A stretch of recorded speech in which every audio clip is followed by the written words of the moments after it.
Un hermoso y primer día de la semana. Hoy domingo 22 de diciembre. Estamos llegando al final de este año.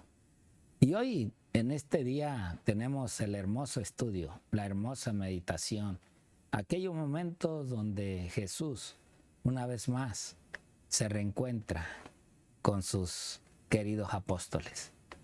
Por eso el título de este día, Encuentro en Galilea.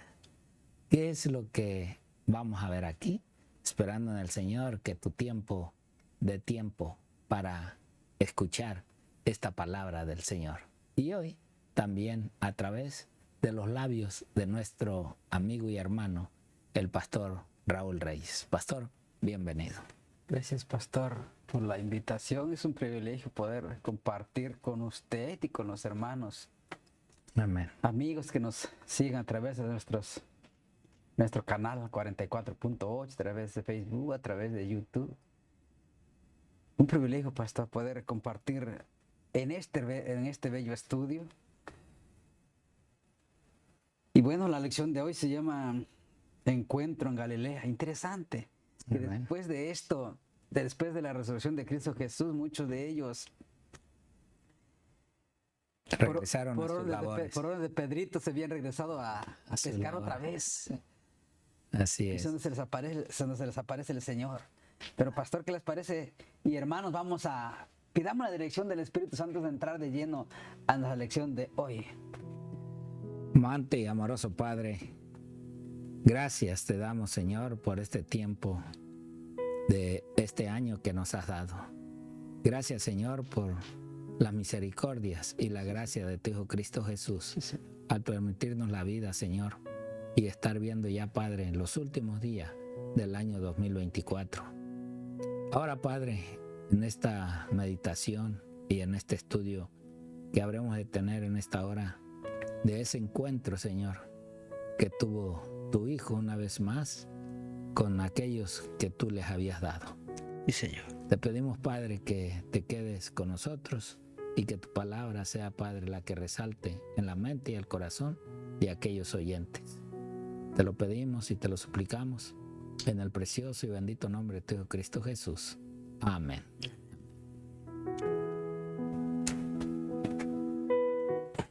Bueno, queridos hermanos, Encuentro en Galilea. Interesante que después de la muerte del Señor Jesús, muchos de los apóstoles habían regresado al antiguo trabajo que tenían antes de que el Señor les llamara. La mayoría sabemos que eran pescadores. En Juan capítulo 21 del 1 al 19.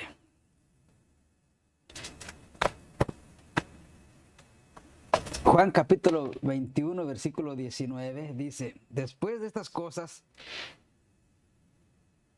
21-19, esto dijo dando a entender con qué muerte había. Empezamos desde el 1, 21 del 1 al 19. Después de esto, Jesús se manifestó otra vez a sus discípulos junto al mar de Tiberias y se manifestó de esta manera. Estaban juntos Simón, Pedro, Tomás llamado el Dídimo, Natanael, el de Caná de Galilea, los hijos de Zebedeo y otros dos de sus discípulos. Simón Pedro le dijo: voy a pescar. Ellos le dijeron: vamos vosotros también contigo. Y fueron y entraron en una barca y aquella noche no pescaron nada. Interesante, ¿verdad? Dice, cuando ya iba amaneciendo, se presentó Jesús en la playa, mas los discípulos no sabían que era Jesús. Interesante, queridos hermanos, cómo vemos que después de la muerte del Señor Jesús, los discípulos entraron en un estado de desánimo. Ellos me imagino que se preguntaban: ¿qué pasó? Todo acabó, tanto esfuerzo. Y por Pedro les animó a que regresaran otra vez a su antiguo trabajo. Pero interesante lo que la Biblia dice, que en esa noche no pescaron nada. De repente aparece un desconocido. Interesante, ¿verdad?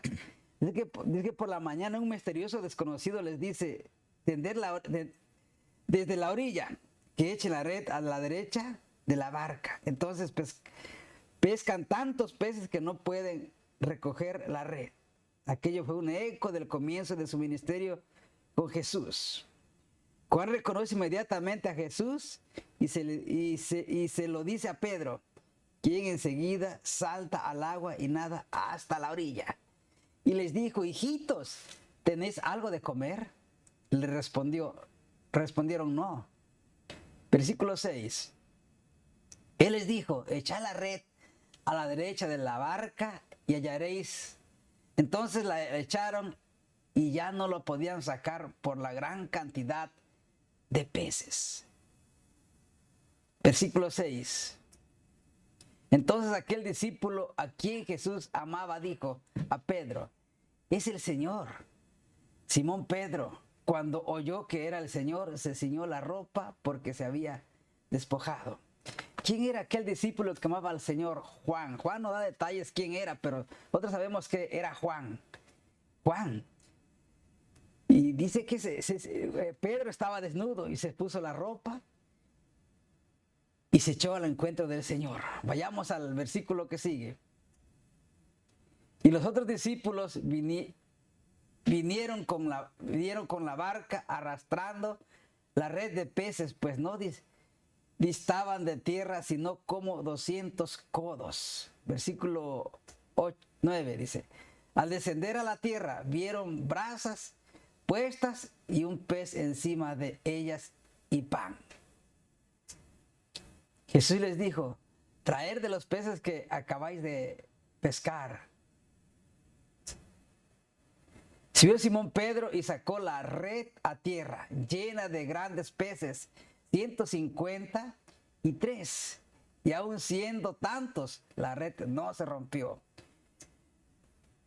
Yo diría, hermanos, un milagro más del Señor, ¿o no, pastor? Claro. Porque la noche, dice que la noche que ellos habían pasado pescando, no pescaron ni uno. No, lo que estoy viendo, lo interesante de ese relato que Juan está dando, pastor, es de que el Señor tenía un pez en la brasa, pero les preguntó, ¿tenían algo de comer? No. ¿Y qué les dijo? Vayan y traigan. Pero ¿y el pez que estaba en la brasa? ¿Qué pasó? ¿Por qué? O sea, esto nos da a entender que en realidad Jesús quería que ellos pudieran todavía entender que era Él mismo, porque estaban sorprendidos, aunque Juan ya le había dicho a Pedro, es el Señor dentro de la barca. Y lo emocionante de la historia que nos cuenta Juan, como dijo el pastor Raúl, no se cuenta, en realidad no dice Juan era yo, no, pero lo que dice es de que Pedro, estando desnudo, y lógicamente uno para aventarse al agua, ¿qué hace uno? Uno se quita la ropa y se avienta al agua. Pedro hizo lo contrario de nosotros.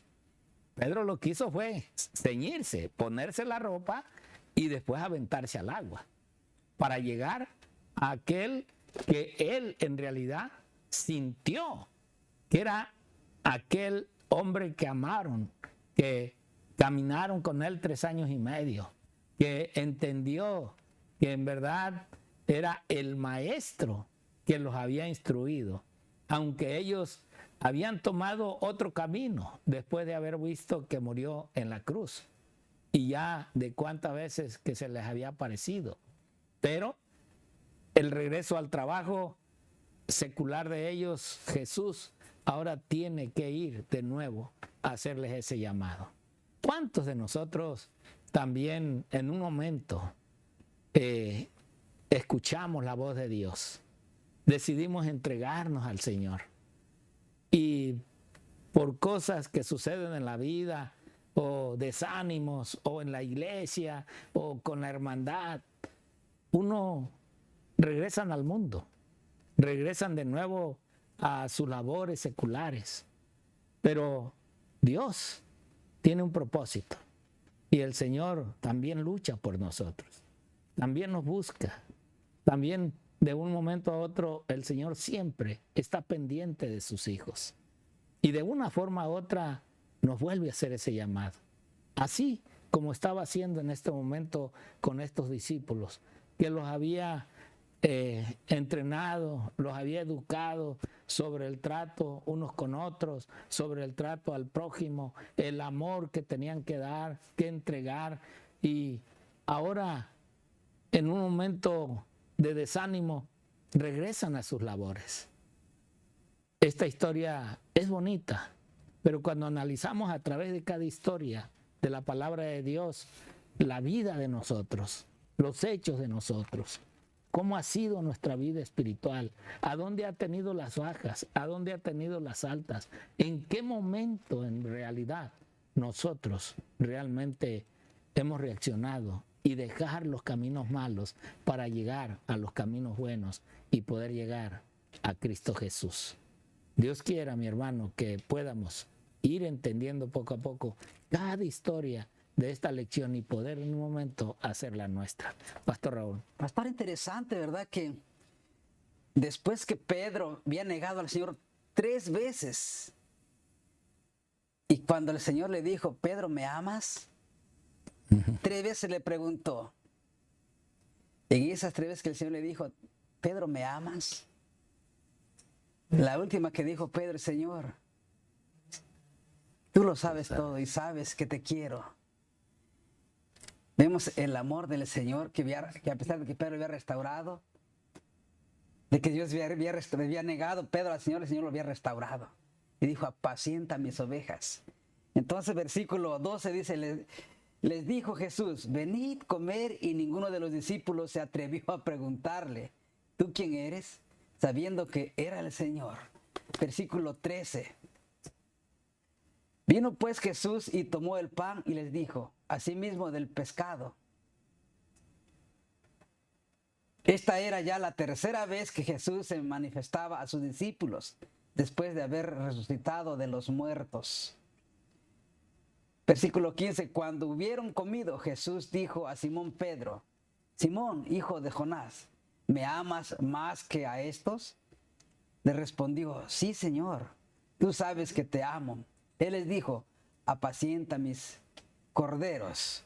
Versículo 16.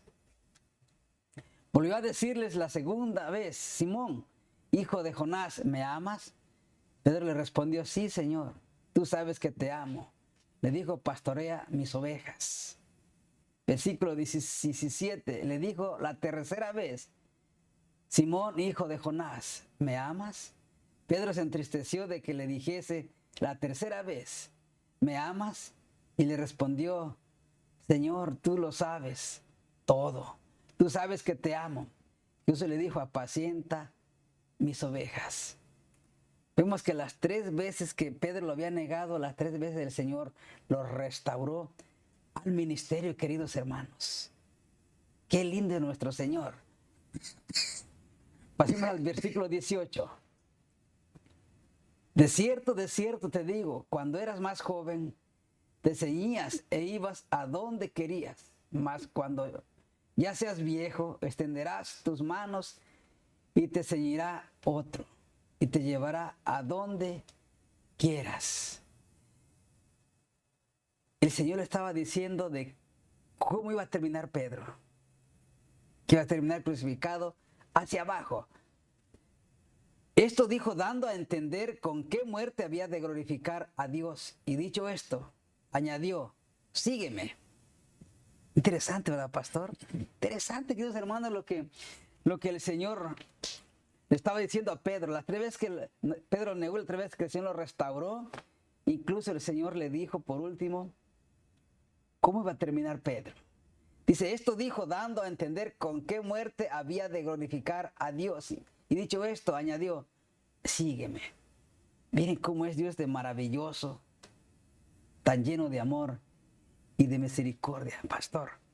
Gracias. Vamos a ver qué dice el Espíritu Profecía de todo esto. Y miren cómo nos lo dice este libro, El conflicto y valor. Pedro tenía ahora la humildad suficiente para comprender las palabras de Cristo y sin dudar más El discípulo que había sido inquieto, jactancioso, presuntuoso, se volvió sumiso y contrito. Siguió las veras a su Señor. Siguió las veras a su Señor. El Señor al cual había negado. El pensamiento de que Cristo no lo había negado ni rechazado era para Pedro luz, consuelo y bendición. Ya lo había dicho el pastor Raúl. En realidad fueron las tres veces que Pedro negó a su Señor. Pero Pedro también pudo entender que si Jesús le preguntó 3 veces, fue porque 3 veces lo negó. 3 veces no dijo en realidad quién era él y si en verdad él estaba con él. Ahí Pedro pudo entender que el Señor era amor, era paciente y era misericordioso. Y no lo había rechazado por esas 3 negativas que le había hecho al Señor. Así es de que Pedro se pudo consolar sabiendo que el Señor aún tenía la bendición, o que Pedro tenía la bendición del Señor. Conflicto Hablador nos sigue diciendo, cuando por 3ª vez Cristo preguntó a Pedro, ¿me amas? La sonda llegó al fondo del alma, ¿se imaginan? O sea, allí en ese momento pienso que Pedro en un momento quedó pensando, esta es la 3ª vez que me pregunta. Esta es la 3ª vez que me repite la misma pregunta. Y por eso dice que reprendido por su propia conciencia, Pedro cayó sobre la roca diciendo, Señor, tú lo sabes todo. Tú sabes que te amo. Sí, en realidad, Pedro no haya sido como Judas. Pedro, en realidad, sí, se entristeció mucho al saber que le había fallado a su maestro, a su Señor. Y así sucede en los corazones de los hijos de Dios. Cuando entendemos y nos damos cuenta que hemos pecado con el Señor, que hemos sido desleales al Señor, que en realidad no hemos hecho la voluntad de Dios, sino la voluntad propia. Cuando reconocemos ese llamado, cuando entendemos el por qué el Señor nos pregunta tantas veces, en realidad, ¿me amas? Dios quiera que entendamos que es un pecado que por ahí camina y que el Señor lo que está buscando es arrepentimiento, en realidad de corazón. Amén. Y que podamos entregarle esa ofensa a Dios para que Cristo nos la perdone y podamos estar limpios ante la presencia de Dios. Pero cuando nos enderecemos, cuando no queremos que nos vean culpables, en realidad lo escondemos y hay un espíritu maligno y ya no el espíritu de Dios en el corazón de aquel que se dice ser cristiano. Asimismo, también dijo esto en este libro, Palabras de Vida del Gran Maestro. Debemos contemplar a Cristo. La ignorancia de su vida y su carácter induce a los hombres a exaltarse en su justicia propia. Cuando contemplemos su pureza y excelencia, veremos nuestra propia debilidad, nuestra pobreza y nuestros defectos tales cuales son. Nos veremos perdidos y sin esperanza, vestidos con la ropa de la justicia propia como cualquier otro pecador. Oh, mi hermano, cuánta valentía en realidad debemos de tener para aceptar los errores que se han cometido en nuestra vida, aquellas mentiras, falsedades que se han hablado y que debiéramos en realidad aceptar y decir, así fue. ¿Para qué? Para que así el Señor pueda perdonar nuestras faltas, nuestras rebeliones contra Él, porque no hay más. Es contra Él a quien revelamos nuestros hechos. Es a Él a quien debemos de entregar en realidad nuestra vida entera y nuestro compromiso. Yo espero, mi hermano, en realidad, quiero que un día tú y yo podamos llegar limpios y ser aceptados por el amor y la misericordia de Cristo. ¿Quieres tú venir a Él también? Que Dios te bendiga y que el Señor te guarde. Muchas, pero muchas bendiciones.